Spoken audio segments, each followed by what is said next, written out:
Okay, we are live. Move over.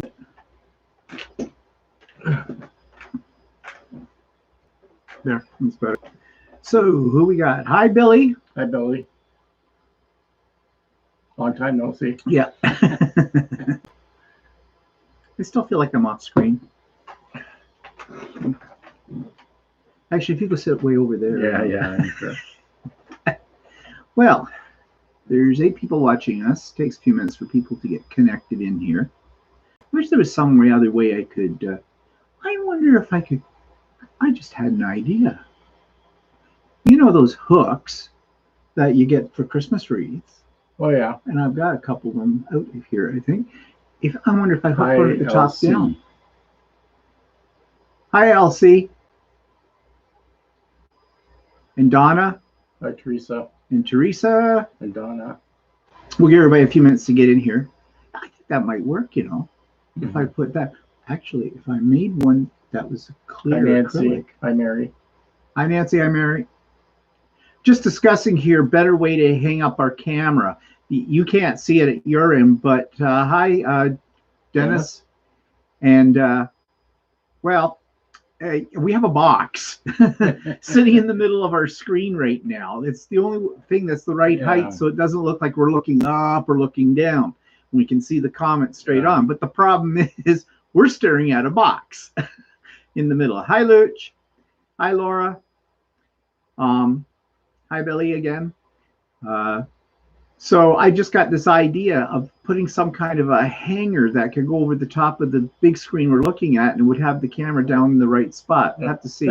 Thanks about the retreat. We thought it turned out pretty good. Hi, Wendy. New person. Welcome, Wendy. Yeah, we're going to talk about the retreat because we've been looking at what things, everybody's been writing us some really good comments and things, and thank you very much for that. It seemed like everybody had a really good time yesterday, and I'm trust that everybody can hear and see us okay, right? This is only the second time we've done it in this location, so we're still playing with it. I'm getting a little light on the side of my face here, but that's coming from outside. Can't do much about that. Doesn't matter where we go in this house. Yeah, I know. Lighting sucks. But anyways, Dennis says, I have made a device I use for my YouTube channel, and it's really very good. It stands about 5 feet. Well, my problem is I don't have any place to stand it. Hi, Cheryl.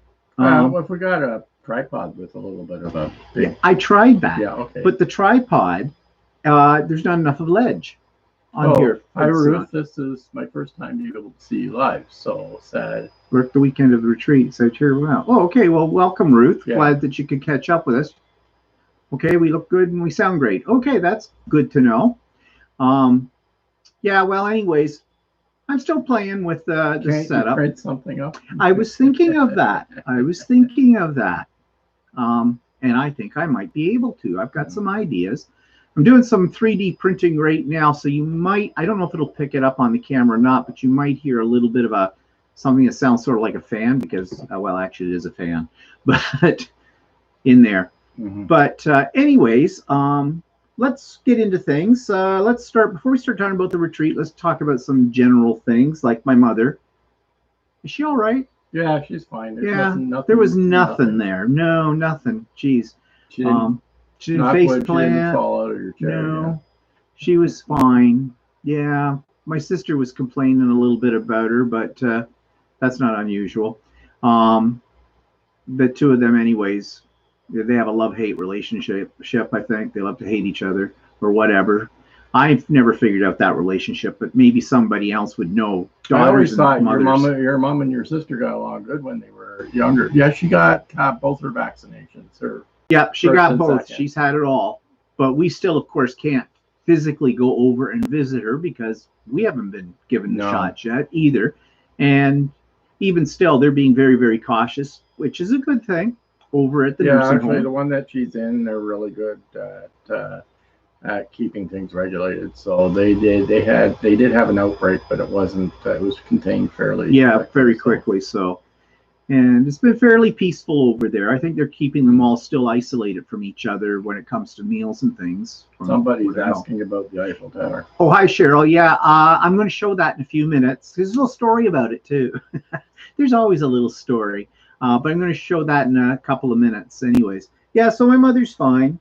So what's Walter been working on? Well, he's wearing one of his creations. Actually, it's my first polo shirt. I'm not happy how the sleeves went in, but it was my first polo shirt. No, I said, who's going to notice it unless you point it out? I don't think they will. So I think he did a good job on it. Are you making another one right now, or no? It's just I have another one on the go. Except they changed the guy that's teaching the class changed the way the placket was being done, and it's a different placket. So it's like this is called a placket, where you put your buttons on, right? And he changed it so that we had a coordinating color instead of the same color as the shirt, and that was the class from hell. It didn't record properly, so he hasn't been able to put the recording up. So he said he was going to redo one to look at it, and I've been trying to fiddle around with the color to try and get it to work, but I haven't been able to figure it out yet. Well, Dennis says he thinks it looks great. Ruth says the contrasting color was a nice touch. Yeah. In the color, yeah. Well, mainly because this is a different fabric than it's a ribbing fabric than the rest of the shirt. I could have done it in a regular shirt material, but I wanted to use a ribbing, and that's the only color I had. Hi, Mary. I don't know if I said hello to you before, Mary, or not. But I'm saying it to you now. Yeah. So, what you had one of the classes for your coat now, right? Yeah, I have. I was busy. I was finishing some top stitching on the pockets yesterday. And tomorrow, I guess we're going to attach the pockets. So there's four exterior pockets on it. I have my pockets there, but just in case. But what? You have your pockets where? Well, show my pocket. But I did the top stitching, but the pockets have to be. Hi, Virginia. Well, you showed them the thread last week, but you didn't really show them the. So anyway, these are there's two sizes of pockets, right, that are going on. There's junk on my pocket. But anyway, so I've got that sewn. And then I did top stitching on the flaps. The pockets will have top stitching on them as well. But I was debating on what kind of color. I have a sort of a slight lighter blue on the top stitching of the pockets. There's epaulets on the thing as well. So. Oh, you're going to do the epaulets, are you? Yeah, I am. You don't like them. I don't like the epaulets. But yeah, so they seem to be working out pretty good. We just have to do the top stitching on the pockets when we attach them. So. Hi, Jeannie. LC wants to know where you're taking the coat making class. Actually, it's an online class. It's a local guy that had started sewing a couple of years ago, and he's into making men's clothing. So it's hard to find somebody that's doing a men's clothing class. So a group of us said we would take a class with him. And it was first he did a long sleeve shirt. And that started actually 2 weeks before shutdown and COVID last year. And we actually had a live class. And then we shut down. And we didn't know when we were going to start again. But then somebody suggested trying to do it through Zoom. So we've been doing it through Zoom ever since. And after every project, we usually have a break by a couple of weeks, and then he starts up a new project. So far we've done quite a few things. I've said that before on the channel, but we started off with a long sleeve shirt, then we did a short sleeve shirt, then we did a pair of cargo shorts, then we did a pair of long pants, then we then we did the polo shirt. Yeah. We did a second polo shirt, which I haven't finished yet, and then we did. We're now doing this 3/4 length coat, which is got 1,000 pieces to it. Yeah, and it's going to take a little while to finish. Anyway, he does a class. He lives in Ajax, and he does the class through Zoom. I'm the only guy in the class, and the rest are all women. There's about 7 of us all together that do the classes. So, and he will accept a new person into the class if you happen to be interested or something. But I don't think he wants like a million people in the class, but Well, probably not. yeah. Well, we've just started this coat, and it'll take us a good 6 or 7 weeks to finish the coat. So because there's so many pieces to this coat, I thought I'd never finish cutting. It took me 3.5 hours to cut it all out. And that's after I put the pattern together. Which was another 3.5 hours. It was. There is the patterns come as a PDF, and you print them Hi, out, Janice. match them all together like a big jigsaw puzzle, tape them all together, and most of the patterns usually are about 30 regular 8.5 by 11 sheets of paper. But for this coat, it was 89 sheets of paper that I had to tape together. Yeah, it spread out on the floor in the hallway trying to put it all together. Ruth says, does he teach once a week? Yeah, at the moment, we're doing the classes from 6:30 till, well, he tries to do about a 2.5 hour class from 6:30 to about 8:30. It's a small enough segment that you can get a lot done. And by the time the end of the 2 hours happens, either there's enough of us that have gotten lost, or have made a mistake and we can't go back, and we're toast. So what he does is he records the Zoom sessions and then sends us a copy so that we can get caught up for the next week. So and work at our own pace. Which is actually, it works really good. He's trying to start his own business as well, which I think he's going to do classes, but he wants to also do custom made things. And he's toying with the idea. He started up a Facebook page. I'd have to look it up. I can't remember the name of it right now. But and he, I think he's actually an accountant and by trade, and he's still working full time. But I think he's thinking of retiring soon, and I think he would like to do this as a business. He may not want to once he gets started. Oftentimes if you take something you really love to do and then you make it into a business, you start to hate it. It's kind of a niche because there's lots and lots of female sewing classes out there, but it's all making dresses and things like that. And there isn't really anything for male sewing, and even male sewing patterns for clothes for men are sometimes difficult to find. But there's more and more places offering them, and there's a lot of places that are online beginning to offer more men's patterns. So it's kind of interesting because a lot of the patterns I've purchased so far are from companies that are online. I wonder when this COVID thing is finally all over, whenever that will be. I wonder if the virtual world is going to stay in place the way it is now. I have a feeling it will. Yeah, actually it does. There's a lot of nice things there's some not nice things about taking the classes online, and that you can't visually see what the person is doing as well. Like you can see it on camera, but sometimes it's hard to interpret what's happening. But on the other hand, if you go to a class, you got to lug all your equipment with you. Yeah. And if you're doing a class online, your equipment's all there. So. Well, that was the one advantage of doing the retreat yesterday too. Was, as I said, you don't have to lug all your sewing machines. When we went a year ago to the Ultimate Sewing Retreat up at this campground cottage kind of area that they had rented out for it, we had the car was filled to the top, to the roof. We could hardly get anything more in it. And even still, you felt like you forgot something. And just packing up the car and then unloading it, then setting up your equipment. You don't even get into sewing for about an hour and a half once you get there, because you're trying to get everything set up. And it's not so bad doing like a shirt or a pair of pants or something like that. Then most of that stuff is actually done on the sewing machine.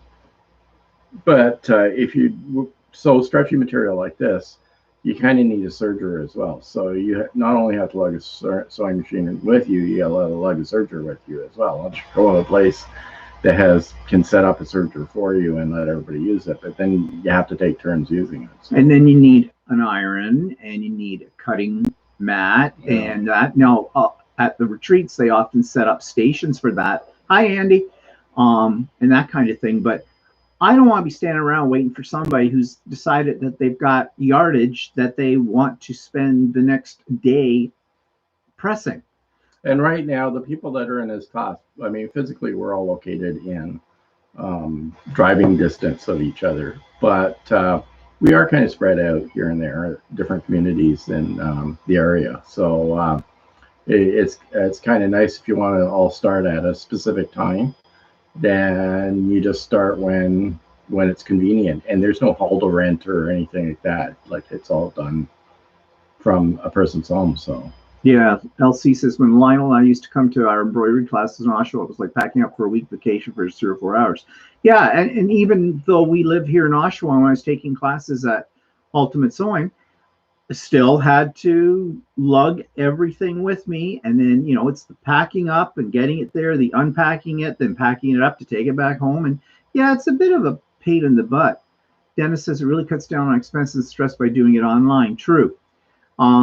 Virginia, I took a Zoom knitting class where the camera was pointed at the knitting. I could see it much better on my own computer screen that would be on a screen in the front of a classroom. Well, that's an advantage, but it depends on well, actually, the guy that's been teaching this class, he's actually got a couple of cameras. Started off with one camera, but now he's got a couple of cameras, and he has one camera pointed right at his sewing foot, so we can see what he's actually sewing. So, and then of course another one to show us how to do certain things on camera for the fabric and stuff like that. So, if you've got a little bit of sewing knowledge, then actually you can follow along fairly easily. Once in a while you get a little confused, and I have to ask, well, can you go over that again? To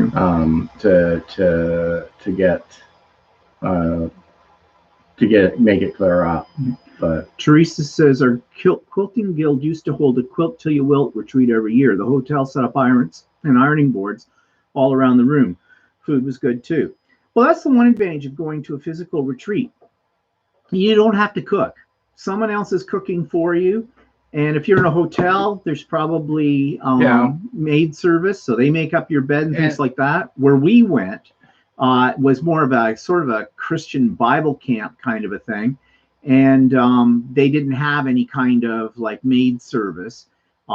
You basically, if you want your bed made, you made it yourself, but it was a little on the rustic side, but the food was fairly good there. And it was plain food, but it was good food. Their salad bar was great that they had. I always liked that. Ruth says shut-in could benefit from a community. My guild normally does 2 times a year, and I love it. But the putting away, yeah, that's true. Yep. You know, and even for people, you know, older people who don't want to travel or anything, you know, I think it was good for them.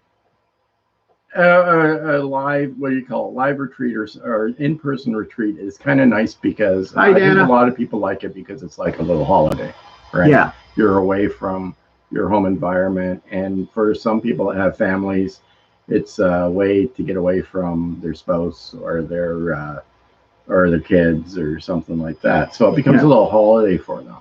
So there's a disadvantage to doing Zoom in that case because people have to sort of shut themselves in a room or something like that. But for all the downside to it, each thing has its own advantages. Yeah. So I think it would be nice to have like after if everything goes back to normal at some point in time, that it would be a combination of the two. There is an option to do Zoom or an option to do retreats. So like maybe some people can do Zoom more often in the year and then go one time a year to a retreat or something. I was thinking you could even combine the two into one.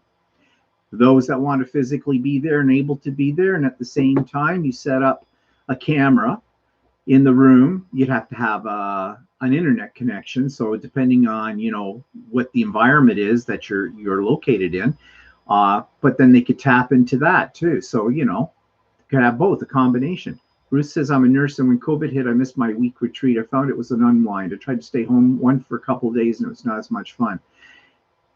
Yeah, it's especially when you do it the first few times, it's a little strange, but now I quite like it. It's a different kind of fun. Like when we started the classes for the sewing the shirt. in class, and that was kind of nice because you could get sort of a hands-on look at how things were being done. But we went a month without doing anything, and I had a shirt laying there that was unfinished. So it was decided to do the Zoom thing, and all of us thought it was great because we were supposed to stay inside and we could actually see and talk to each other.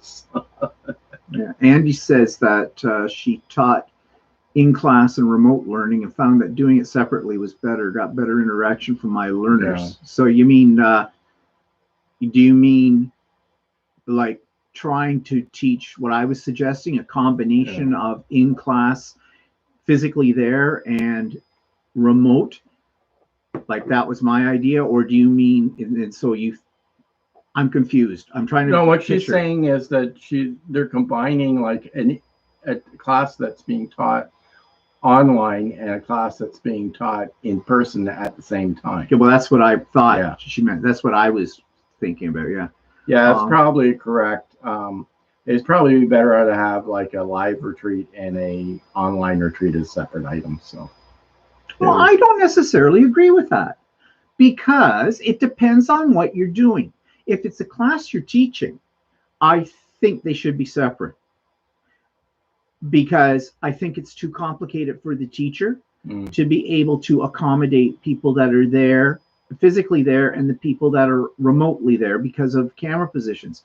But as far as a retreat is concerned, where really you're not doing any teaching, you may have some demos and things, I think you could do it as a combination. I think it could be done that way. I don't know. Cheryl says, well, Ruth says, I mean, I didn't have a group I did by myself. It wasn't the sewing, but the fellowship. Yeah. Yeah, true. True. There. Yeah, well, you know, actually, though, I have found more and more that you kind of forget, at least I do, when I'm in a retreat-like environment, like with my craft and chat that I hold once a month. I kind of forget that I'm not in the same room as those other people. It's well, actually, if you want to go to another idea, sorry, but you do all the time. Big deal. Last year we went to an actual in-person retreat in March last year, and that was good. We talked to a few people. Yeah. But actually, if you think of yesterday's retreat that we did, I think people interacted more. Yeah. With people that they would never have normally interacted with if they had been in a regular retreat. Yeah. Well, you want to know something too? I think it depends on the type of people. I think the people who come to an online retreat tend to be a little bit more social or more willing to engage with other people than maybe when they go to a physical retreat. Because in a physical retreat, they usually have areas set up like tables, right? And you're in a small cluster. And some people are the kind of people that wouldn't matter what environment they're in. They're very, very social. They'll go and they'll flit about amongst all the other people. But other people, and I tend to be more like that too, I stick with my group kind of a thing. But when you're in the virtual, I think... Yeah, actually, you know, Andy, I think you're right. I tend to stick to myself if I'm in a public situation.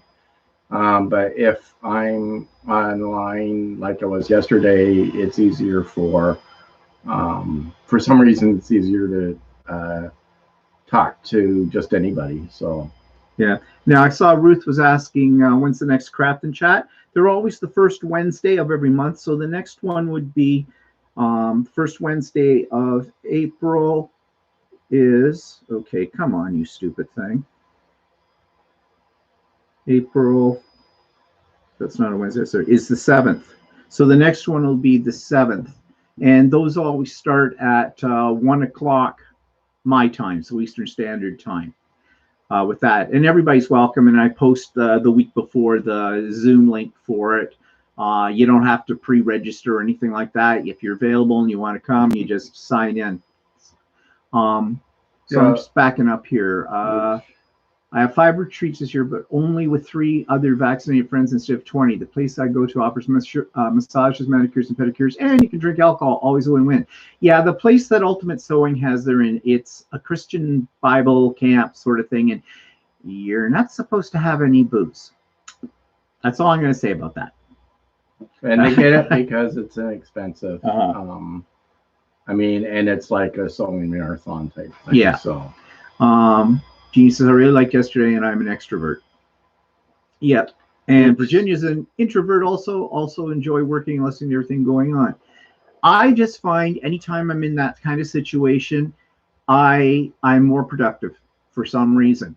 I wasn't that productive yesterday because I was too busy doing other things and behind the scenes, but nevertheless, when I'm doing it on other ones, that's fine. Hi, Wendy. I'm sorry you're having trouble buffering. That's always a problem on these online. Yeah, you never know what's going to happen. And hi, Anne. Yes, Anne, we're sorry you missed it too, because from what I'm hearing, and I'm going to go over a few things in a few minutes when we get there, everybody seemed to really enjoy it. So I'm really happy about the result. Ruth says, thank you. I was just think why I had not tried, but I work every Wednesday. This working thing keeps getting in the way after. Yeah. And that would be it. I have thought, well, that was actually before we did this retreat. I had been thinking on a little smaller scale about, maybe doing a craft and chat or just a little crafting retreat or something for whatever crafts you do, like on a Saturday or a Sunday as well. But the problem with the Sunday is we do this on the Sunday. And sometimes on Saturdays, people have other plans. They want to, do other things. It's their weekend, especially those people that are working. We're retired, so that doesn't bother us. Cheryl says, I go to one place that can't drink, and the people that plan the retreat will get mad if they hunt you down, follow the rules, or we usually go to a bar for lunch. Yeah, well, we've been to one before, and sort of didn't follow the rules. But, I mean, just did it privately in a room type of thing. Yeah. As long as you don't tell anybody. Yeah, don't say anything to everyone. Hi, Nairi. And don't get caught. Yeah, and don't get caught. That's always the key. Just, you can do anything you want in this world. Just don't get caught. That's it. And you need to do a retreat. They are fun. Either online or in person. When and if we can do in person. Yeah, in person again. But anyway, so just before we talk more about the actual retreat we did, so you finished with everything you've been working on? Yeah, pretty much. Okay, so I got asked about the Eiffel Tower. It is done. There it is. Now, for those of you that weren't at the retreat yesterday, I was printing this all day yesterday on my 3D printer, and I was giving little live updates on its progress. I'm really happy how it turned out, except I had one little problem this morning. Walter, it finished out, what, 2 o'clock in the morning? No, I wasn't up. Or was it midnight? No, it was more like about one or so. Yeah. Actually, when you went to bed, it said it had an hour and 20 minutes left. Yeah. The next time I went downstairs, it said it only had a few minutes left. So. Oh, well. Anyways, when he came to bed, he says your Eiffel Tower's done, and I said, "How's it look?" He said, "It looks fine." Of course, it was still sitting on the bed, and you have to let the bed cool down before you can get it off. Yeah, the bed's heated. So. Yeah, heated, and it's usually you have to pry it off a little bit, but you got to be careful. Well, this morning I was prying off one foot, went over to another foot, and when I pried it, the foot broke off. But you would never know it because handy glue gun, it fit right back together, no problem with the glue gun. So, in fact, I'm not even sure where the break was now. Yeah, actually, it's kind of nice that the color pretty much changed right at the platform. Yeah, that's kind of cool. That was not by design. That was by accident. Actually. I'm using rainbow filament, and every so much of the length it changes color, but it seems that those are really long lengths. And it always seems I always get the greens and in the yellows on any project I do. But I did that on purpose. I picked the rainbow. I knew what the rainbow would do. I just didn't know when it would change color. But I thought, yeah, it's kind of cool. So, yeah. So now what I'm doing is it's printing again. Are you making a box? Yeah, I'm making a box. I'm making a shelf. Well, this is a prototype. I've got all these things that I've made on 3D prints that I don't know what to do with them. And I want them sort of on display. So I've got a space over by my 3D printer, a wall space that I can maybe put a series of little shelves on. And I might do them in, a staggered way or whatever. But I'm going to make the shelves. My plan right now is I'm going to make the shelves and the shelving brackets all with the 3D printer. I've got these little brackets that I found that are Victorian corner pieces, and I've got them on another project I'm working on, but you'll see that at some time in the day, or not today, but another time. Was saying, can you purposely change the color? Aha, yes and no. Yes, There. Yeah. What? Well, why don't you tell them how to do it? No, I know you can tell because them. you've done it so many times. Yeah, I know. Not. When was the last time you printed anything on the 3D printer? Not. The only thing you did was put it together. Luch is asking if you want to Glowforge soon. I don't think so. No. Actually, well, I'll come to that in a second. Why not? The way to change the color is there's two ways. You can pause the printing, take out your filament, put a new filament, but that's harder to do than what it sounds like, because when you pause the printer, it goes to what's called the home base. Now, it supposedly remembers where it left off, but when it goes to the home base, it has to go there so you can change the filament.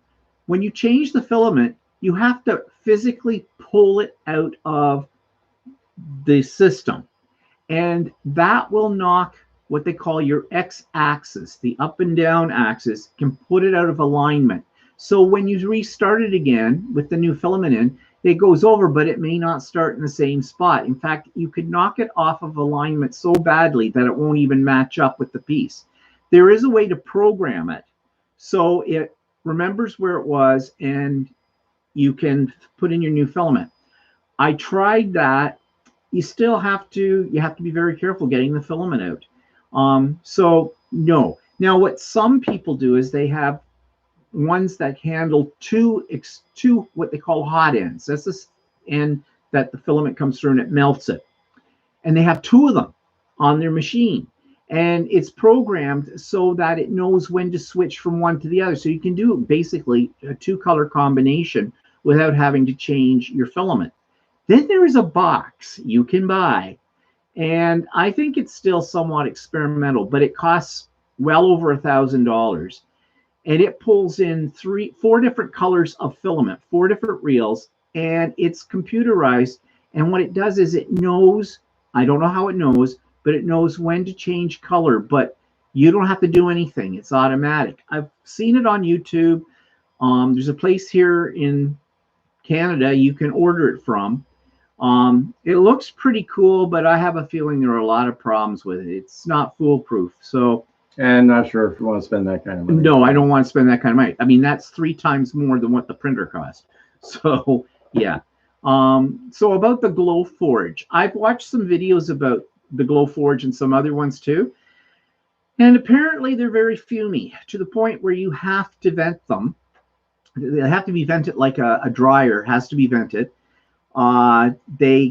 Whatever you're burning gives off, well, if you can burn a lot of different maybe you should things, tell but people what a Glowforge is. A Glowforge is basically a very elaborate computerized laser cutting system. It'll laser cut paper, like for die cuts. It'll do wood. It'll do glass. It'll do acrylic. It does pretty much, it'll do leather, all kinds of things. But you're burning stuff at a very high and precise temperature, and it gives off fumes and stuff. And they're expensive. And I really they're also very big, I think. Yeah, they're pretty big. The footprint is very big on them. So really, for what they cost and all the problems that there are with it, and I watched a video yesterday or last night or 2 days ago, something, I forget when I watched it. And yeah, it looked like it was more of a pain in the butt than it's really worth, because they're another item that are not plug and play. You know, it's like a 3D printer. You just don't immediately start printing out of the box. Yeah, there's a lot of adjustments. There's a learning curve. Yeah. Even like the one he has, had to upgrade it a little bit at times too. They're fiddly. Yeah, it's fiddly. It's not. It's for the hobbyist. You know, it's a kit. I mean, there's a lot of people that will give negative reviews to the machine that he got because you take it out of the box. Well, first of all, when you take it out of the box, it's in pieces, so you have to assemble it, and then you have to adjust it constantly between prints to get it set up in such a way that it will print properly. Yeah. And you have problems. Sometimes things don't work. Oh yeah. I have a box of rejects. You know, and or even you get halfway through a print and something happens. Yeah. Yeah.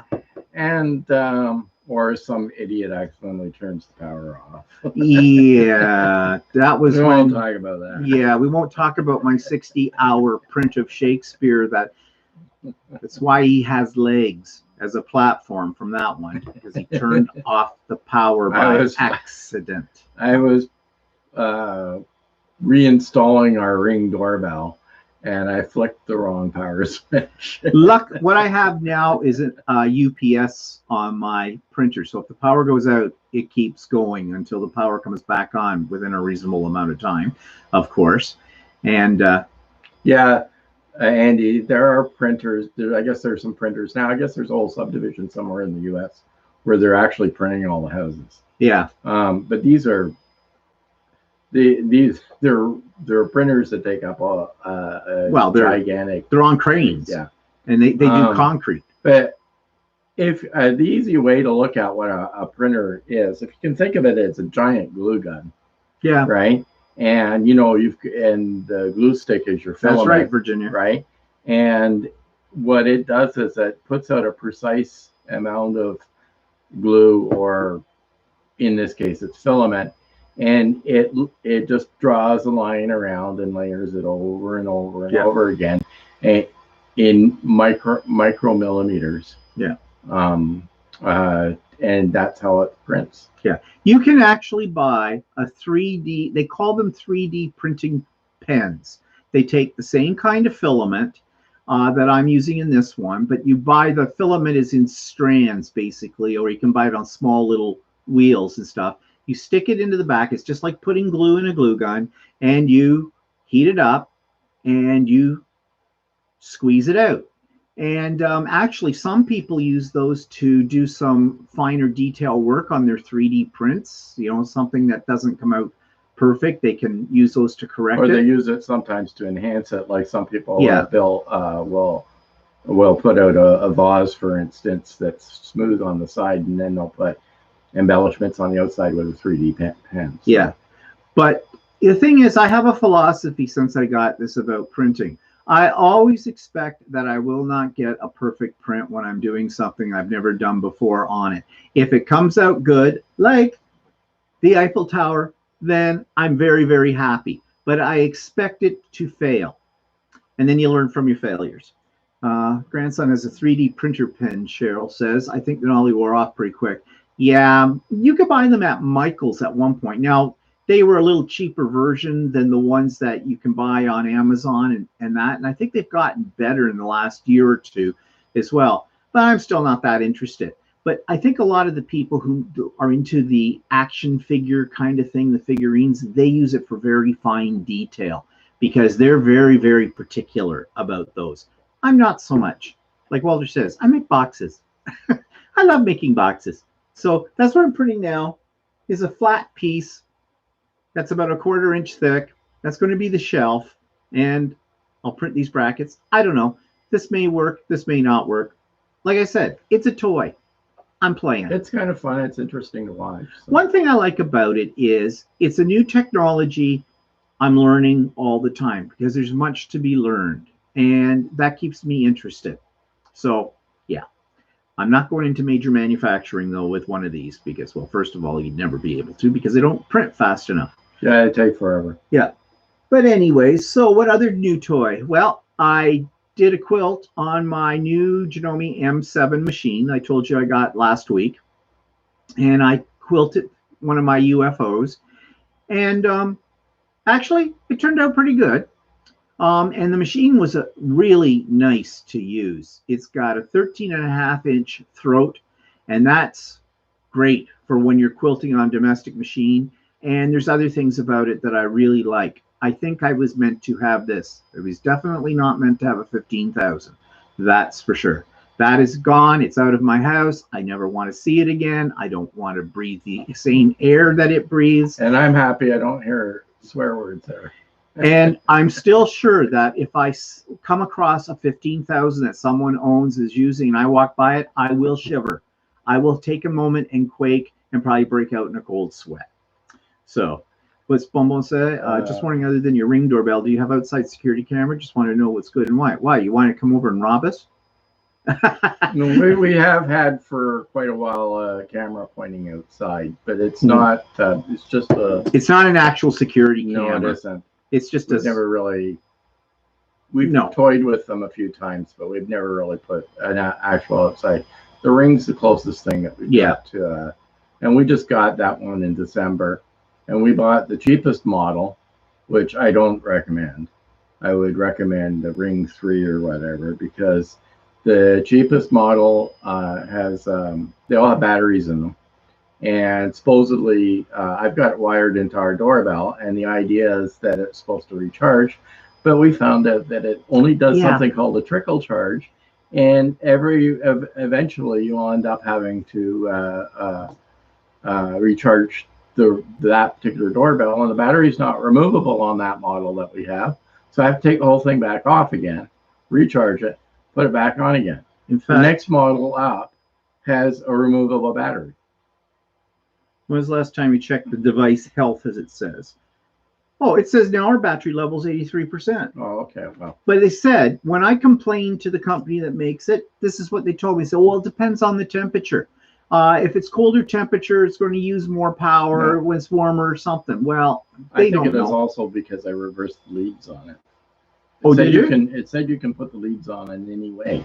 Oh, right. So I switched the leads, but the only problem is our doorbell stopped ringing properly. Oh, I was going. Oh, you mean that was okay? Yeah. Our main doorbell, which it's also hooked into, besides our phones, makes this god awful noise. And I think it's because I reversed the leads. Okay, don't let Walter wire things. Well, no, it said on the Ring doorbell I could have it. It didn't matter which way I had them. And this is the same company that doesn't tell you that the battery runs down like it does. Okay. Anne says, I'm looking up to upgrade to the M7, so appreciate views on it. Well, so far, Anne, I'm very happy with it. It is a heavy machine. It's very heavy. It's not a portable machine. It's 36 pounds. But I knew that when I bought it. I've got a more portable machine for, classes kind of a thing. Oh, yeah, Virginia. Creepy crawlers. The girls that live next door to my grandmother that I used to hang out with when I was a kid, they had a creepy crawler maker. I love that. I had an incredible edible. Oh, I love they had one of those and too. They were disgusting. I know they were, but it was neat to watch them being made. But yeah, in the 60s, we didn't worry about the fumes, but my parents wouldn't buy me one. I'd ask for one for Christmas. My mother says, no, you'll burn yourself on that and there'll be garbage all over the place. My mother didn't like anything that made a mess. So the only time I ever got to finger paint was in school. Ruth's asking about the printer give off odor. Yes and no. If there are certain filaments, you can get different types of filament. The most common kind of filament is called PLA. I don't know what that stands for. It really is pretty much doesn't give off any scent whatsoever. Then there's something called ABS, and it gives off a little bit more. But then there's other specialty ones. There's some that are carbon-based. And a few other ones, and some of them they recommend that you actually have an enclosure around your 3D printer if you're going to use those filaments. I'm using PLA, and recently I just tried one called PETG, which I really like, and it doesn't give off anything either. So no noticeable. No, nothing. So that's okay. Well, actually, the PLA has like a cornstarch base or something like that. It is actually. PLA is supposedly biodegradable, and I don't know how long it takes for it to biodegrade, but I don't know either. Yeah, but I used to work with polymer clay, and it emitted fumes, slight but still smelly. Yeah, I've done a little bit with polymer clay before too, and it's basically the smell of melting plastic, because basically that's what it is. So I'm just looking at my brother had a burning unit to burn wooden designs. Oh yeah, who actually, didn't? on the Ring, well, yeah, the quality of the video is pretty good on it.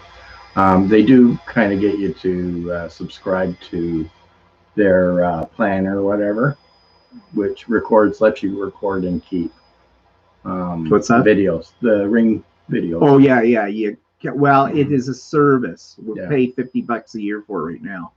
Oh yeah, all the good old toys. Flower Power Maker, Incredible Edibles. You burned yourself in, and then you spilled the stuff on the carpet. See, my mother wasn't so concerned that I would burn myself or that there might be harmful fumes, but she was really concerned that I would spill that stuff on the carpet. That's what my mother was more concerned about. Yeah. And the spiral graph, yeah. Yeah, my parents didn't seem to be too worried about the. Well, I didn't use it a whole lot because it stunk when I used the Incredible Edibles. And you ran out of the stuff, and the stuff I think was expensive to buy, and the stuff stunk and it tasted crappy. Yeah. Laura had you had the Easy Bake. Oh, my dream. I always wanted an Easy Bake oven. I got a regular baking set and did it in the big oven. Oh, well, that was him. Their parents wouldn't even let me have an Easy Bake oven. Well, first of all, an Easy Bake oven is something for girls. Bite me. I used to have to sneak over to the little girl's place next door. She had one, and we had a cook in a closet kind of a thing. Like, there we were, standing around this little plastic oven-looking thing with a light bulb, making a horrible cake. Yeah. Yeah, 3D printers are big boys' toy. They really are. See, Bumbo says, I too have the M7 and love it, but I watch so many videos before purchasing it because I make bags with denim and vinyl and thought it would go through like butter, but I have had broken needles. Oh, that's interesting, Bon, because that's what they say. It can go through. They show you videos, show you going through leather and like many layers of denim and the whole bit. One thing that was really nice when I was quilting, the last quilt that I did on it, I didn't have one thread break on it. If it had been the 15,000, yeah, no, there would have been thread breaks, but that might have been also because that 15,000. Well, I don't know. I can't say that. That was my second 15,000, and I was having the same problems with it as I did with the other one. So well, actually, you just started having problems with that. Yeah. But anyways, those days are behind me. I hope. I'm loving the M7. I'm loving Walter's 550E. Mine doesn't come until May, maybe, and we'll see. But I'm putting it through its paces as we speak. You might try a different kind of needle than the Janome needles. Our dealer, she's good, but she is always pushing the Janome needles. But they're probably organ needles. Yeah. And for my embroidery machine, I ended up buying a whole bunch of organ needles that were titanium. I like them. They seem to be very strong. Yeah, I've been using the titanium ones too. And we had some chrome also. What do you call it? What's the name of the company for? Florian? No, Schmitz. Schmitz. What they call chrome embroidery needles. When I was using the embroidery, and I found I like them as well, but I like the titanium a little better. Dennis says both my Janomes have screwy bobbins, the 6700P, that's what Walter sews on. Yeah. And the 12,000, which is the forerunner to the 15,000. I haven't had any problems with my 6700P with the bobbins yet, but and I haven't had any problem with the embroidery machine, the 550E with the bobbin. I did have one issue with the bobbin once, but since then it's never done it again. So I haven't tried applique on the M7 yet, Ruth, but I have done applique on the 15,000, that kind of thing. What did you have in mind when asking that question? I don't do a lot of applique, although I've done a little bit more in the last little while than I did before. I'm getting a little bit more into the concept of it, but I haven't done any applique on the M7 yet. My Janome 200 is pernickety with bobbins, but like a pesky student, I figured out its needs. Well, that's the thing with the machines. They all have their own little personality, You have to get to know your machine and know what it will work with. My machine hates sulky thread. It just, well, no, sorry. That was the 15,000. You may have been hating all threads. I don't know. I haven't tried that on the M7. I should try that on the M7 now. Laura says, the only thing I figured out on my sewing machine is how to turn it on. Well, speaking of sewing machines, so My sister does cross point, cross stitch. And that's the angry one. Yeah, I'm really angry about the stitching. Yeah, it's cross stitch. She just finished a piece. It's sort of an abstract piece of art of Canada, the shape of Canada kind of thing. And she was talking about making it into a pillow. And I thought, I saw her Facebook post about it, and she said something about, well, her brother could sew, so maybe she talked to him about making it into a pillow. And I sent her a message back and said, yeah, sure, whatever, if you want. Because my sister doesn't have a sewing machine. She had one for years and years, an old Kenmore machine, and she wasn't using it anymore, and she said it wasn't working. It was seized up. So she gave it to us, like we needed another old sewing machine, and Walter fixed it. Basically, soaked it seized on it. She never oiled it. She never oiled it. And I oiled it over and over again until it unseized. So, but anyways, we had some friends about a year ago or so. They have a sailboat, and the one guy, he likes to fix his own sails and things, but he doesn't have a proper sewing machine. And I said, well, I've got this old one. That's my sister's. It's useless to us. I mean, if it will work for you, what you want to do. And so we gave it to him. And now then my sister says to me last week, she went out and she looked at cheap sewing machines because she wanted to make this pillow herself. And I guess she'd hemmed up her son's pants and she wanted to do it. She did it by hand. She wanted to use a sewing machine and all this stuff. But she said the cheap ones were really cheap, like crappy. And she didn't really want to spend a lot of money. Did I have any extra sewing machines? Well, yes and no. Well, I said, actually, I do have a machine that you can have. I said, it was the first little Janome. Fairly new machine. It's fairly new, yeah. Well, it was $1,100 machine. It wasn't a cheap machine, but it's one that I was taking to classes. But I sort of replaced it with the Janome Skyline 7, which is a little bit more sophisticated machine. And so this other one's just sitting on one of my tables doing nothing, gathering dust. And it's a great little machine. So I said, you can have that. So I pulled out the manual for it, cleaned it all up, got it ready for her. Walter threw in some fabric because we knew what she was doing that he thought would go with the pillow. We threw in some thread and different things like that. And so she's, I guess, happy she got the machine. And I don't know. I told her, read the book, figure it out. Because my sister's not a sewer. So anyways, fine. Keeps her off the street. That's all that matters. Neither of my Janome's like sulky thread. I have to sew really slow so it won't shred. Pretty threads, but not worth it. Yeah, that was the problem I was having. I've used quite a few different threads in the 6700P. I haven't had any problems so far. And now when I'm doing the top stitching, I'm using an Orfill 12-weight thread, which is a really thick thread, and still haven't had any problems with it so far. So yeah, Ruth says I added some applique around the edge of a quilt and wondered if I should use stabilizer. That's a really good question. It depends on a couple of factors. One, what shape the appliques are. If there's a lot of curves, if it's not just a circle or a square or something like that, if it's, you know, a little bit more complex, it depends on, are you appliquing it before you actually finish the quilt? Like it's just going on the quilt top layer.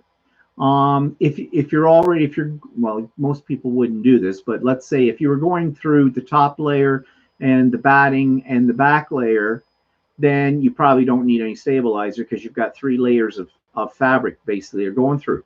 But if you're just doing on the top layer, and if you're using a fancy stitch, like if you're doing something more than a blanket stitch or a straight stitch, if you're doing something that's a decorative stitch around it, yeah, I would use stabilizer. Now, what kind of stabilizer? Well, you can get a tearaway stabilizer that you can pull off after you're finished doing the sewing, and it gets perforated by your needle and it'll pull off fairly easily from that.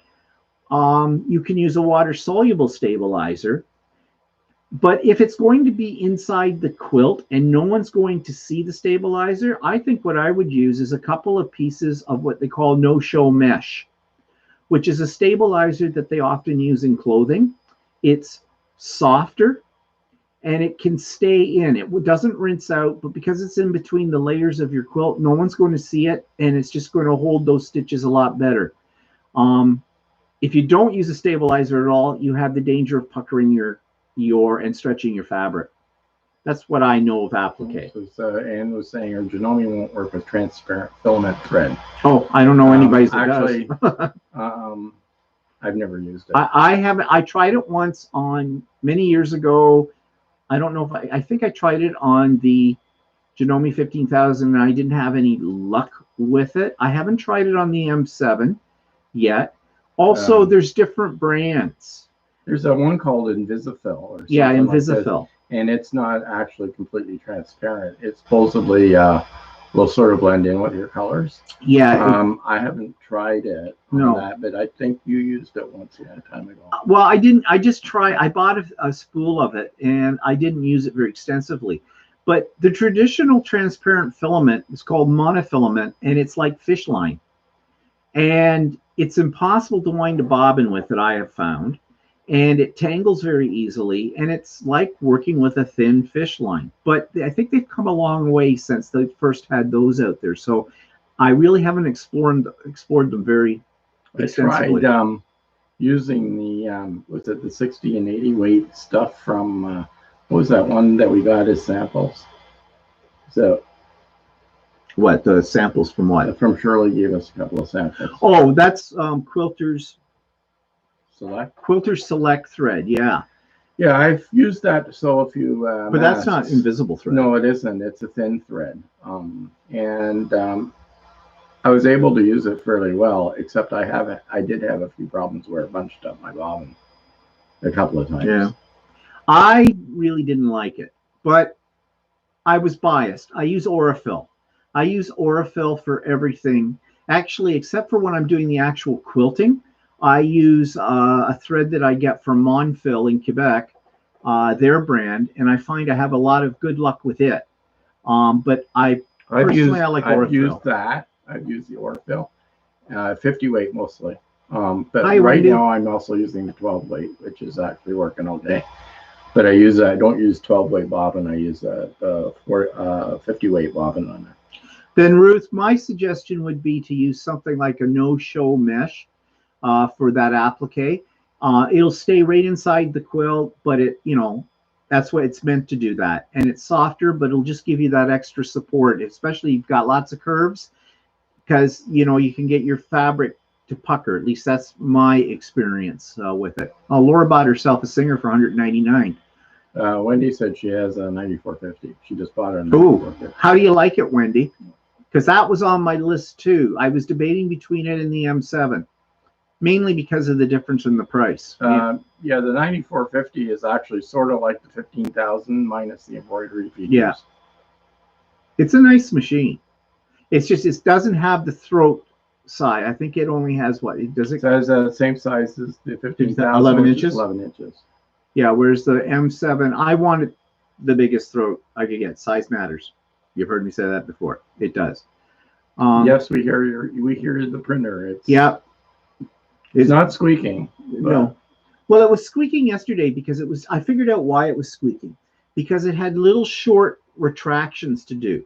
These little pieces in here, what that means is it pushes filament out and then it pulls filament back in to move to the next one and then pushes it out. And so it's the little wheels that do that are just going like.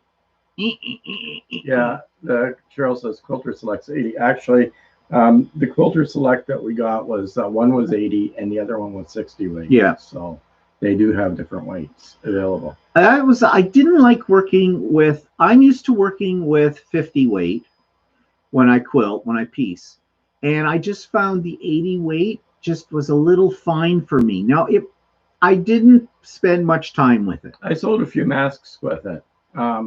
I kind of liked it. It was okay. Hi, Cindy. I liked it because I couldn't really see the stitches that well on it. So yeah. We should change our live to sewing with Stephen and Walter live. Actually, for the last little while, that's pretty much what we haven't hit the retreat yet. Yeah, we haven't got to the retreat yet. So anyways, I gave my sister a sewing machine. Moving on. And I'm giving away a quilt. Not to you guys. Okay, so I'm excited. You know, I have this thing about my quilts. I'm very possessive of them, but I have a lot of them that I've made in the last 3 years. And since I started quilting, it's been 3 years. When did I start quilting? Yeah, it's Probably about 3 years. Yeah, about 3 years. Hard to believe. Time flies when you're having fun. Anyways, so Give me your glass. we get a call. No, I was talking to my sister. Walter was talking to his sister, and his sister's husband, his brother-in-law, I guess his nephew and his wife and his nephew's wife are doing some redecorating, and they bought themselves a new bed, a 4-poster queen size bed. And the what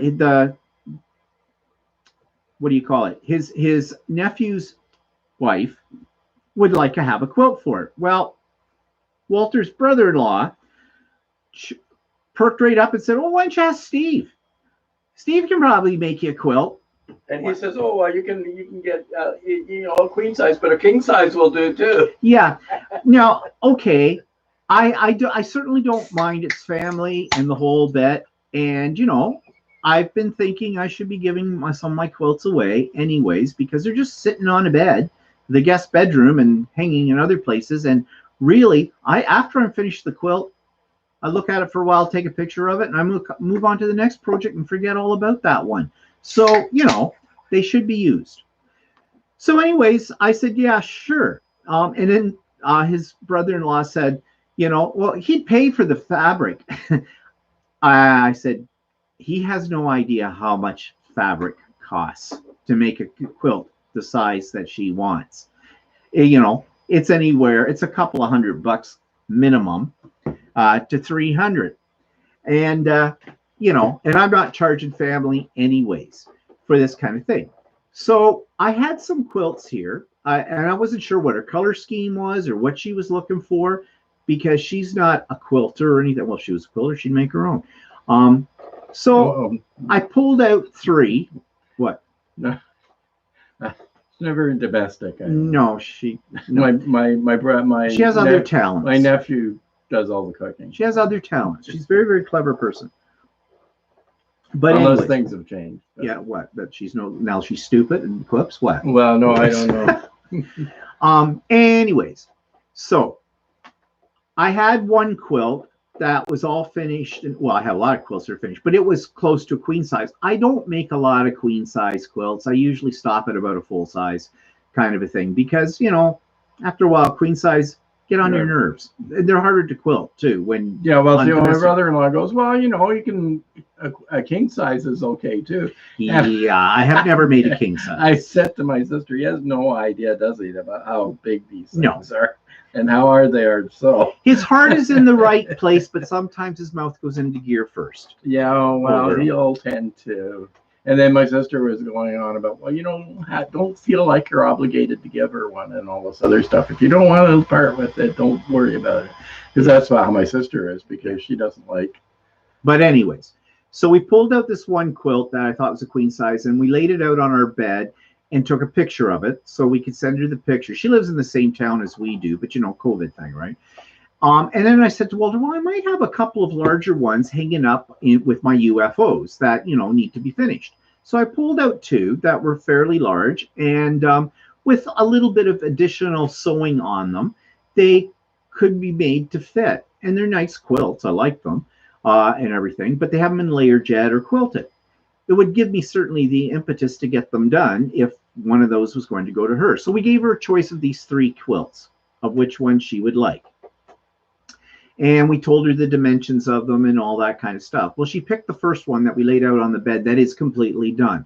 And that's fine. In fact, the quilting on it looks more professional too because I did it on a long arm using a pantograph.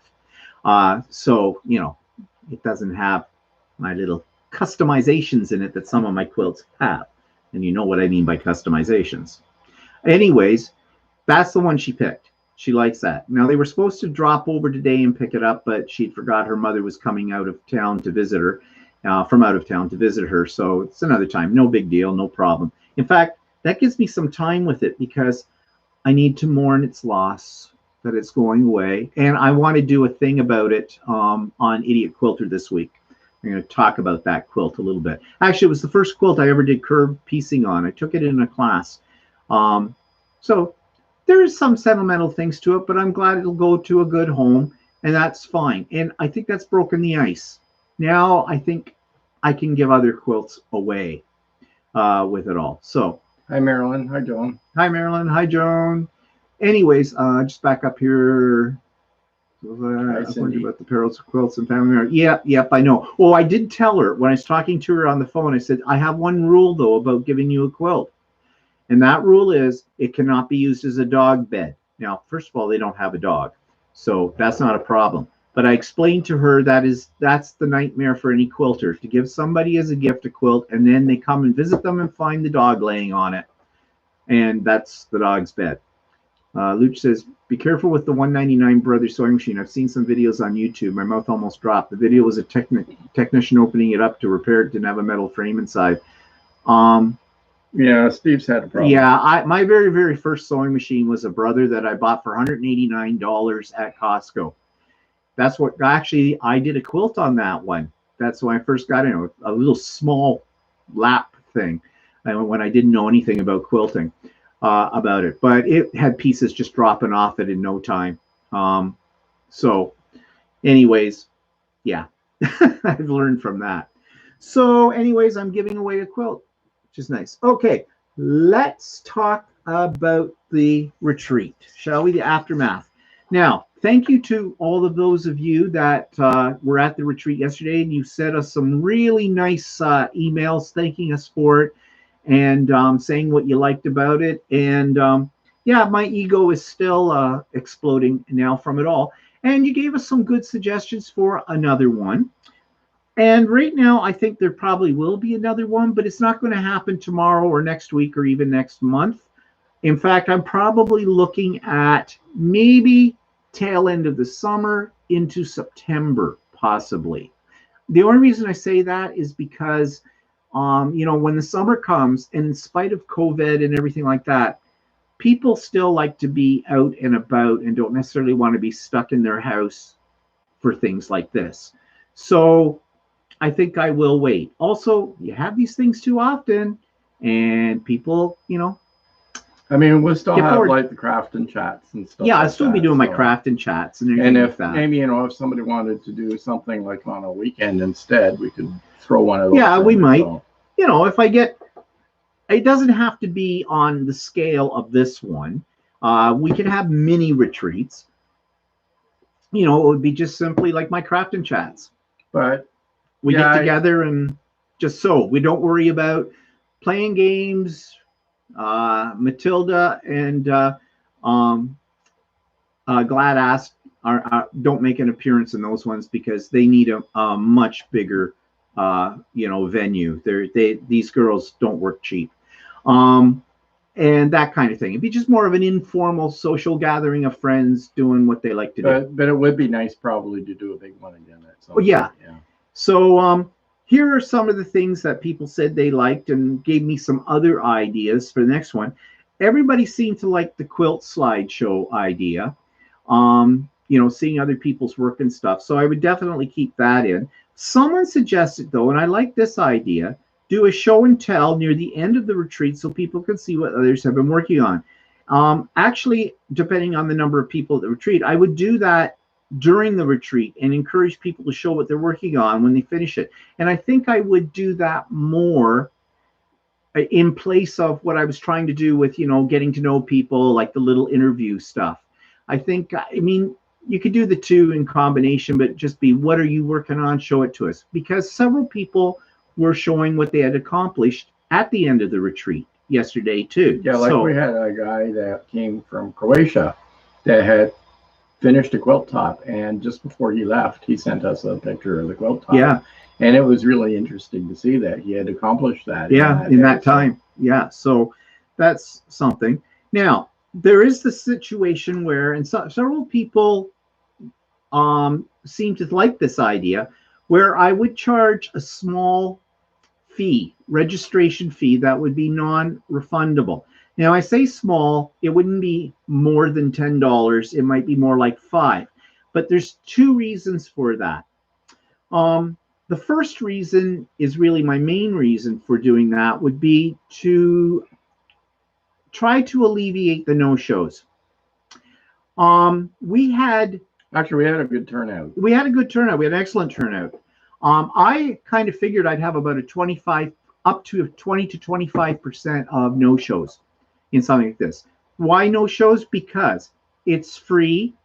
People get gun-ho and have the best of intentions when they first sign up for it. But then in some cases, life happens, or sometimes things happen that you weren't expecting, or you don't feel like it. Well, that's fine and dandy. But the problem is, I'll make no bones about it, there was a lot of organization that went into that yesterday, and people appreciated that. I know, because you told me that. You could see how much planning was in behind the scenes at all of that. And, you know, if people just, I find it a personal insult. Okay, I'll say it. I find it a personal insult. I know it's not meant to be a personal insult. But there are people in the world who they'll sign up for things or commit themselves to something or say they're committing to something, and something better comes up at the last minute and they're not there. Now, when you don't charge any money for it, they figure, well, what the heck? I'm not losing any money. You're not losing any money. Then why? It doesn't matter. Well, it isn't about the money. It's about the time and the effort for it. However, I didn't have that many people as a no-show, which I was really thrilled about. So we'll have to discuss how that works. Yeah, but I'm not done speaking. Okay, go ahead. So why don't you cut me off? All right. How about I just chop off your ears and stick them in your mouth? That might work. Ooh, that would be fun too. Anyways, so if I was to charge something like that, non-refundable, there are some logistical issues with that. I have to figure out how do I get the money, probably be through PayPal or something like that. Then people are saying, yes, we're very serious about coming. Now,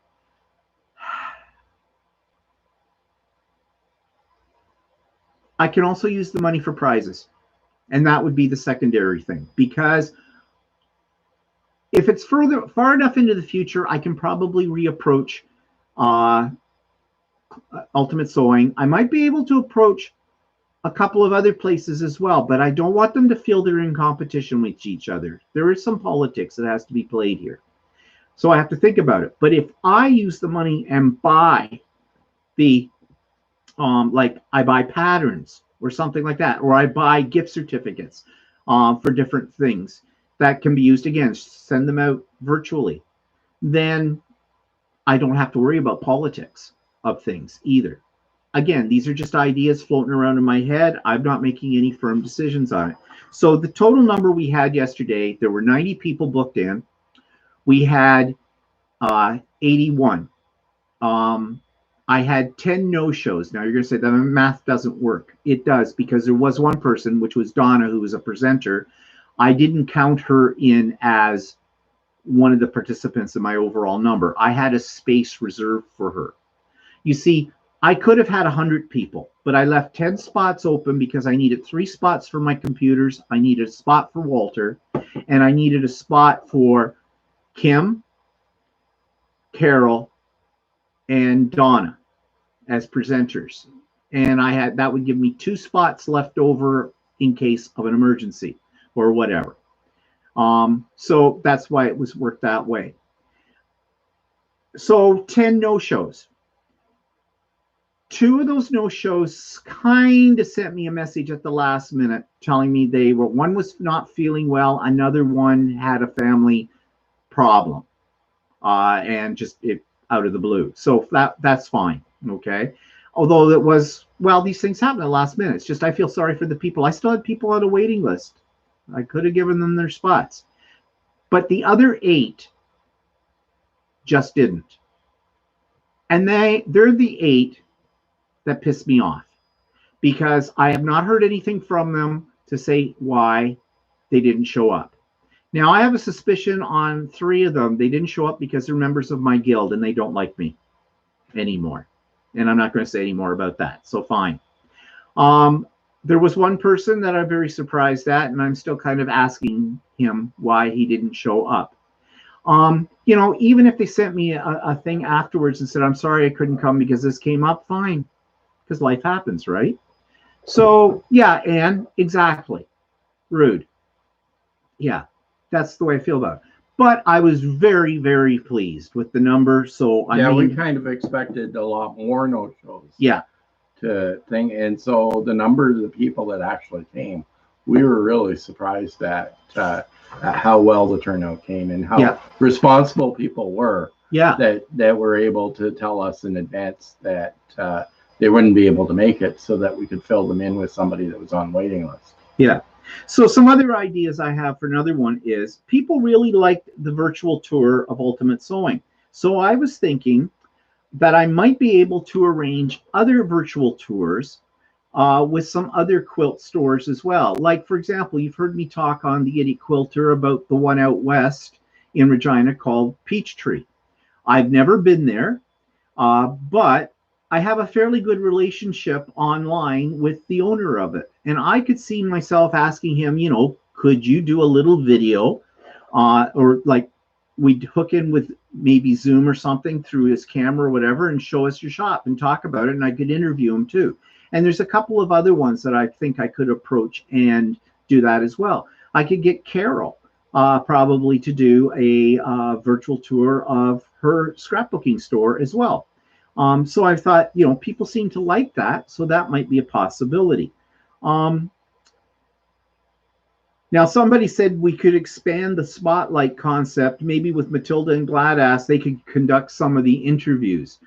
Yeah, it's a possibility. The only problem is, those girls take hours to get their makeup on in the whole bit, and that just may be too cumbersome for them. But I never say never to any of these ideas.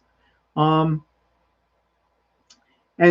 people seem to like Matilda and Gladass's appearance. They want them to be there again. So we're going to approach the girls and see if they could put on maybe a little bit more of a show, whatever that might be. People seem to think the pace of the day was good. That was great. I would do the pre-retreat Zoom test again because I think that was really helpful for people. I had a few people say they really appreciated that because they were newbies to Zoom and it really helped them. And we had very few technical problems, if really any. I didn't notice anybody having too much problem. It was also good to test the links and stuff. Well, yeah, yeah. I'm just looking at my notes here.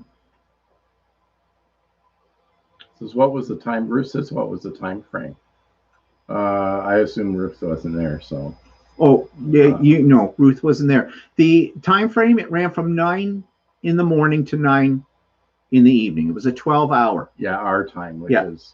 But people could come and go as they wished. Some people had told me in advance, was it okay if they left for an hour or so because they had something they had to do and come back in? I said, sure, it's no problem with that. One thing that I would recommend to people, though, who are just leaving the room to, grab something to eat or something like that, some were, I think, taking themselves right out and then they book back in. Like it might have been better if they just actually kept logged in and put a sign in front of their or they could have just simply turned off the camera on there and their sound if they wanted to. It would save them having to go through the rigmarole of rejoining and stuff like that. It wasn't a big deal to us. The only thing is that sometimes we might have missed when they've asked to come back in because we're controlling who was coming in. Yeah. And if we happen to be busy or something, we might have missed it. Yeah. Tried not to, though. Yeah. Like you couldn't see what my setup was, but I had my computer and I had my iPad off to a side and I had my sewing computer in the other room. So I was running 3 devices at the same time. They each did something different. My iPad was monitoring what you guys were seeing at your end because I don't see exactly the same thing at my end as the host. And the computer in the sewing room was the one that I used just to put up the announcement board. And then Walter had his computer upstairs as co-host and he could, I could let people in or what do you call it, or mute them or something like that. Actually, I kind of forgot that I could mute them because there was one person that started answering the phone and I kept thinking, and people are down there, You're on the phone, people can hear you. And it didn't even dawn on me at that point in time that I could actually go in and mute them. Yeah. So I have a few other things written down here that came to my mind as well, but for in the future as well. And a lot of those ideas are ideas that will help me in the organization of it and make things a little bit um, less daunting in terms of the organization. It wasn't really a daunting task. I have done this kind of organization before. In fact, I live for this kind of organization because that's my nature. So for me, this is fun to do all of this. And I have a binder of everything. It was now. fair bit. Like he did most of the work. I did all the work. And did the organization, but he likes doing that. So yeah, that's what I said. And so that's why it's sort of like a free retreat, because we didn't. There wasn't really any cost. No, there was no cost other than our time. So well, there is technically a cost. I have a subscription to Zoom to be able to handle that many people. But whether I did the retreat or not, I would have had the subscription. I didn't take it out special for the retreat. It's because I use Zoom all the time, like for the craft and chat and for my art journal group and all that kind of stuff. So, and it's like $20 a month. Now, that's something else, though, you know, talking about the number of people, I was really afraid that 90 would have been too many. Actually, it was easy enough to handle, I found. But am I going to increase it? No. And here's why. It's the cost. I looked into if I want to have a subscription that gives me more than 100, it's $800 and some odd a year to do that. Whereas basically this works out to just over $200 a year with the tax to do this many. So there's a few other buzzers and bells that I probably never use, but why don't you cut me off? Okay.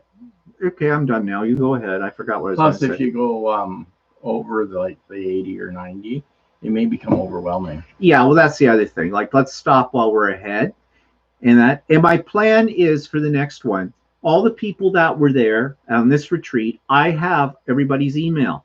I will send them out a special invitation in advance of before I open the doors up to the general population. In other words, they get first dibs to register for it in whatever form that registration takes. And I'll probably give them 24 to 48 hours or something like that. And then after that, I will open it up to the hordes out there. I said hordes, not. Anyways, that's my idea right now. Lucia's mini 4 to 6 hour retreats, maybe quarterly. Luch, we already know we do not work for you, but we have that Wednesday craft and chat, which is a 3 hour. It's a 3 hour thing. Yeah, we do that one already. But the possibility of an extra mini retreat kind of a thing here and there, if I'm really getting bored, yeah, it's a possibility. It's a possibility. Marilyn said she was impressed with Kim's presentation and she joined the Quilters thing. Oh, good. Oh, you won't regret joining it, Marilyn.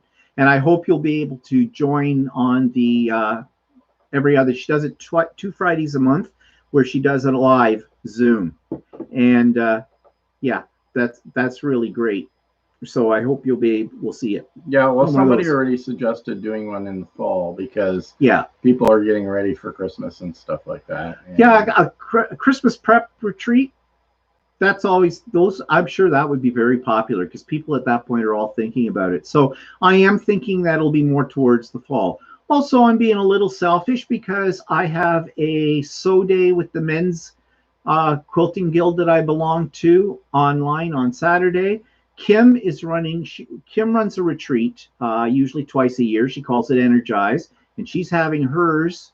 And it's over a course of 2.5 days. We have a cocktail party, virtual cocktail party on the Friday night for the official opening of it. And then we are sewing on all day Saturday into about, I'm not sure how late she goes. She can go right into the wee hours of the morning, but it's a while. And then on pretty much most of Sunday, she stops a little earlier, about mid-Sunday afternoon with it. And they're a lot of fun, but those are only open to members of TQW. So Marilyn, now that you're a member, you will be able to be part of that. Do one full day in the winter when people are more at home in weekends. More. I don't know. Well, you are more at home at weekends, but there's some people that work weekends. But no, I wouldn't do a retreat on this level that we just had. I wouldn't do that except on a weekend. And I don't think I would do a full weekend I would do it like this one. It would be a Saturday. 1 day commitment. 1 day commitment. The reason being is I'm just going to be too bloody tired. I mean, I was zonked.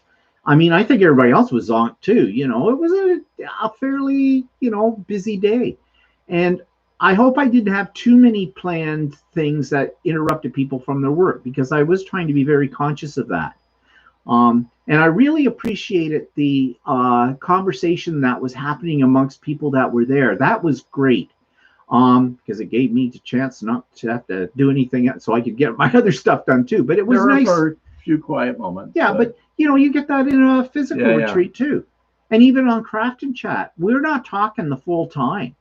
It's like it goes in spurts. Someone says something and suddenly there's a whole conversation about it, and then we all go quiet for a while and we're concentrating on what we're working on, and then the conversation picks up again. And that's just the way it works. So I did want to read you some of the things people sent to me, mainly because it's an ego boost and I really appreciate it. One person wrote, "Was a fantastic day. This actually came from a member from my ex guild. So I guess I'm not hated by all the people on the guild. Thank you to both you and Walter for arranging. Almost as good as an in-person retreat with people talking over each other, at each other, and through each other. Made for sitting at home and quilting or crafting, far more enjoyable than pursuing our individual pursuits alone.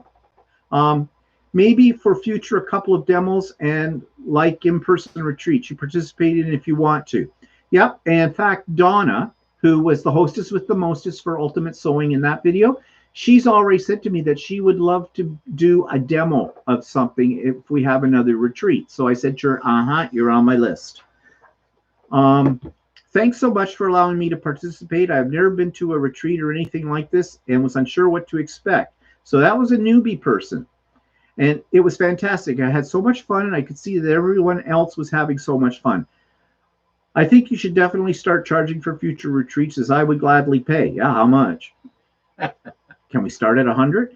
There isn't anything I would change. I cannot imagine how many hours that you worked on this, and it was so well organized. Well, just make me blush. Just make me blush. What a wonderful day. Thanks, Steve. I'm sure you're going to be exhausted tomorrow. Seeing other participants' quilts was definitely a high point. Yep. So the quilt shows in. The visit to the quilt shop was interesting. Donna did a great job, and I hope they get a lot of business from that presentation. Is there some way to expand the spotlight concept? I realized there was a lot of us, and I certainly haven't thought of a way to accomplish the getting to know you part to get more involved. Maybe Ms. Mudslinger and her cousin can help with an idea. God knows what they have a different outlook on life. Their outlook and mine are simpatico, and they were enjoyed. So it looks like our cousins are in for future ones as well. And yeah, the getting to know thing, I got to think about that. Yeah, the thing is that like somebody said to us before the Zoom started, before the retreat, that I hope you're not doing like a meet and greet. Well, that was Shirley at Ultimate Sewing. And with 90 people, it's kind of hard to do it's that. Very hard to do that. You'd be talking. That would be the whole day. Meeting and greeting all day long. Yeah. Now, here's something, though, that Kim does, which I think is actually an excellent idea. I just thought of this now. I told you she has a virtual cocktail party the night before the actual retreat. I thought that was just a fun idea, but now I think I know why she does it. It is the idea to break the ice. Yeah, that's true. Not everybody shows up to it, but that is a possibility. In fact, that could be combined with testing the system for the newbies and that kind of thing. We're not quilting, we're not doing anything. It's only for maybe an hour or something like that, but that might be a great idea. Yeah, because it'd be an opportunity for other people to meet other people. Yeah, and break the ice kind of a thing. So that might be a thought. Where's my secretary? I don't know. Not here. What did I do with my suggestion sheet? I got to remember to write that down. So I had one person. She said I think she was a little upset, and in some ways I don't blame her. But she never got the emails I sent with the link. She said, and I sent one out on the Monday, and I sent one out on the Thursday with it all. And I suggested to her, well, I did send it to you, and I double checked your email address, and it was right. I said, maybe it went into your spam folder. Well, she said, you were right. I have everything in junk mail. So she said, what a terrific day you gave us. I can't think of anything that needs to be improved if you do this again. You had so much energy, wit, and warmth in your narrative. Ooh, I like her. Plus, you keep the rhythm spot on. There was never a lag or a dull moment. Well, yeah, at my end of things, there was never a lag. That was for sure. You semi-joked about perhaps doing it again if you were paid. If you were paid. No, I want to make this clear to everybody. If I actually do end up charging money, it is not, I'm not, that money is going back into the retreat. It's just to make sure that people are basically putting their money where their mouth is, so they have reserved their spot basically, and that money is going to go towards prizes. That is not going to go to keep us fed or buy me another 3D we're not really printer. looking at making the money on this. It's just, this is not it's sort of an activity, I guess. Yeah. And she said she was talking to another person on this, and that they were saying earlier in the day they would pay to attend the next one. It was a day full of value. It stops being fun if you're making it a business. Yeah, and it's not going to be a business. That's not why I'm doing it. That's what I got accused of from certain people at that place I used to be a member of, and I have said over and over, no, this was not to make business, and this was not to make money for the businesses I reached out to that donated. If they make something from it, that's fine, but they donated $350 in total of gift certificates between Class Act and Ultimate Sewing. And also Kim donated a free course, which I'm not sure what she charges for a course because I'm a member. Actually, she usually charges for presentation. Yeah, so. She did her her presentation. She does those presentations for guilds and things, and she charges for those. And I told her when I asked her if she'd be willing to do it, I said, the only thing is I can't pay you. And she says, not a problem. She says, you're a member of TWQ or the TQW. And she said also she knows me. We're kind of friends. So we're long distance friends. We have actually met on a couple of occasions when she's been out to Ontario. She was starting up the Quilter's Way, and she happened to be in Ontario. She used to live local in our area when she grew up, I guess. Yeah. And so she came by the house, and we invited her and her husband over when they were down for drinks and that and socialized. And Kim and I and her husband Gary and the four of us, we hit it off really well. Kim's a wonderful person. She has the same sort of sense of humor as I have. In fact, I think she mentioned that yesterday in her presentation. If we lived in the same town, we would be a wicked pair. I can tell you that for sure. So yeah, she did it out of the kindness of her heart. Okay. Let's see. There isn't any info, Virginia, about a free course. It was a prize. It's you don't need it. You've probably already done it. It's her Kim's course on first steps to free motion quilting. That was the prize.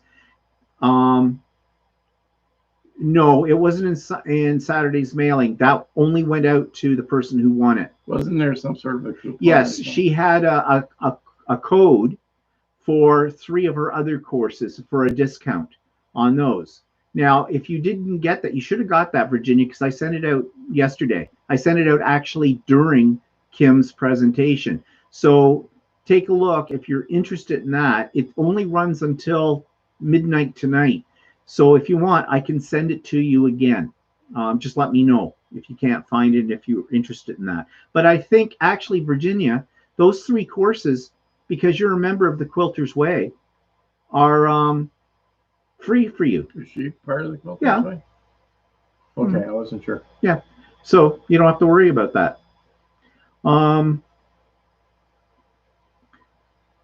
And speaking of Virginia, Virginia sent me a nice note. The retreat was so organized. I enjoyed the presentations, including. She's not a member. Oh, I thought you were a member, Virginia. No, she's a member of our Quilting Chat. Oh, right. It's not Quilting Chat. It's Crafting Chat. Oh, okay, Virginia. Well, just check. Let me know if you're interested in getting those discount codes, and I'll send you the link for them if you can't find it. The retreat was so organized, and I enjoyed the presentations, including seeing your cousins, MM and GH again. It helped me to put faces and images with the people and businesses that you often mention. It was the best of both worlds to meet people from so many places and still stay in my own sewing room. Yeah, and that's the thing, as I mentioned at the beginning, we had people from all over North America, plus we had Marco from Croatia. And the lady that was forget her name now, that she was from the Yukon, and Fidel from Mexico. Yeah. So yeah, we were international, which I found quite amazing that people from other places in the world outside of North America knew about this. So and the last one that I printed out, I had more than this. I've had quite a few all day long. In fact, I'm looking at my email now and there's been more come in, which makes me feel nice. Makes me feel good. Thank you for hosting the retreat yesterday. I was able to make 2 self-binding baby blankets and a new tote bag. I even had time to make a start on a lap quilt. I especially enjoyed the presentation from Kim on free motion quilting. What an exceptional teacher. It was my first Zoom experience and you made it all super easy. You did a great job. Thanks so much. She is right about Kim. Kim is a very good teacher. She's very well organized. She's got a very good setup for showing you things. She's very knowledgeable about not just about free motion quilting, but about quilting in general. She's very, very knowledgeable about appliques. And if you go to her website, she has patterns that she's written too. She also has a YouTube channel. Oh yeah, she has a YouTube channel. Just do look for the YouTube channel. Well, actually, I sent you out the link to the YouTube channel there last week. So it's all there for you. It's under Chatterbox Quilts, and it's very informative as well. So anyways, overall, great day. I'm very pleased. I'm very happy, and I'm glad other people are very happy as well. So I think that's pretty much takes us to the end of our time today. In fact, we're a little over. We're a little over about that. So, but anyways, if you were at the retreat yesterday, thank you for coming. It made my week, possibly my month. I hope it made it well for you. Well, I know it did. You already sent me stuff, so there you go. Yeah, and it was good for me. Yep. Was it good for you? It was. Well, it was good for me. Yeah. So, anyways, I am a little tired still from it, but that's okay. And my vlog goes up tomorrow. And on Tuesday, I'll have my Idiot Quilter, and I've got a ton of things on that to share with everybody as well. So I hope to see you then. So thanks, everybody, for tuning in today. Yeah. Have a good week, and we'll see you soon. Now, I got to move the box. I can't see this. Bye, y'all. Bye.